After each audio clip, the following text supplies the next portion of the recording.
Desde que Estados Unidos había entrado en la guerra en 1941, Hitler temía una invasión aliada de las costas occidentales de Europa.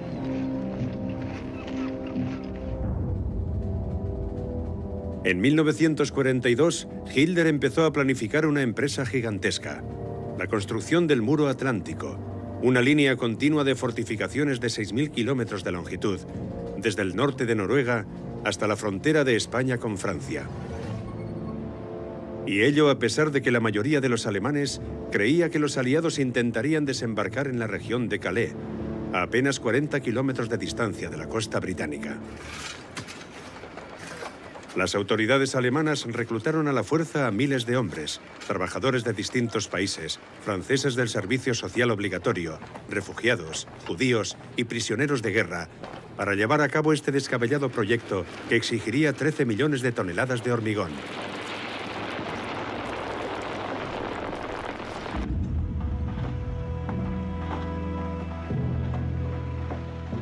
A finales de 1943, parecía que la fortaleza Europa estaba firmemente asentada en manos alemanas.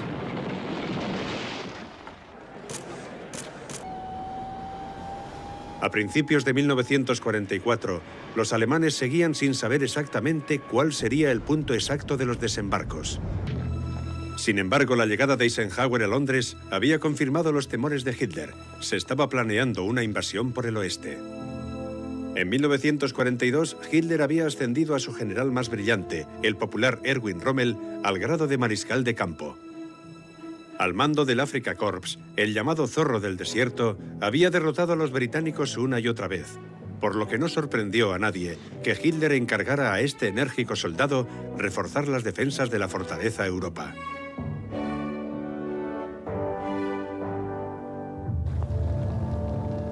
A principios de 1944, Rommel estaba ya en Francia.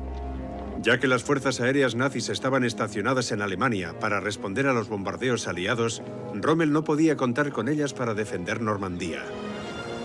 Por lo que el teatro de operaciones se circunscribiría a la zona costera y las playas, que él consideraba mal defendidas.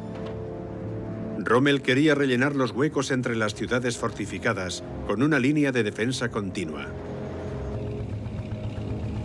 También ordenó reforzar el minado de la costa.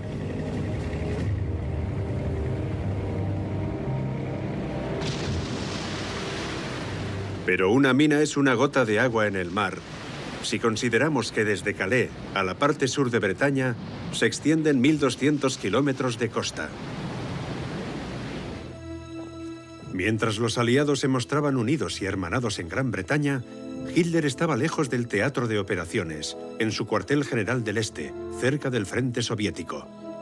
Y lo que era aún peor, seguía con su lema de «divide y vencerás». En el oeste dividió el mando alemán entre el mariscal von Rundstedt, jefe del frente occidental, y el mariscal Rommel, jefe de la defensa costera.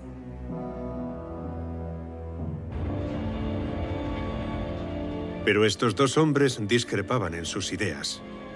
Von Rundstedt quería mantener sus divisiones acorazadas tierra adentro para que pudieran converger en zonas precisas tras el desembarco aliado.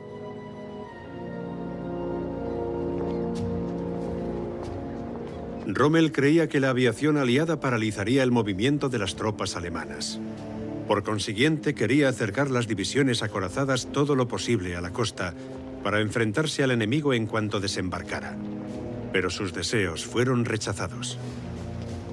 En consecuencia, Rommel se centró en proteger las playas e instalar obstáculos antitanque.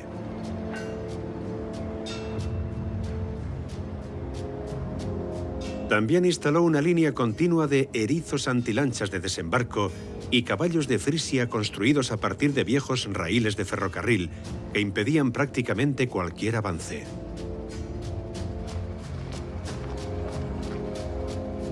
Incluso modificó el terreno para impedir los desembarcos y el movimiento de los paracaidistas. Siempre que fue posible, los alemanes anegaron el terreno más cercano a la costa.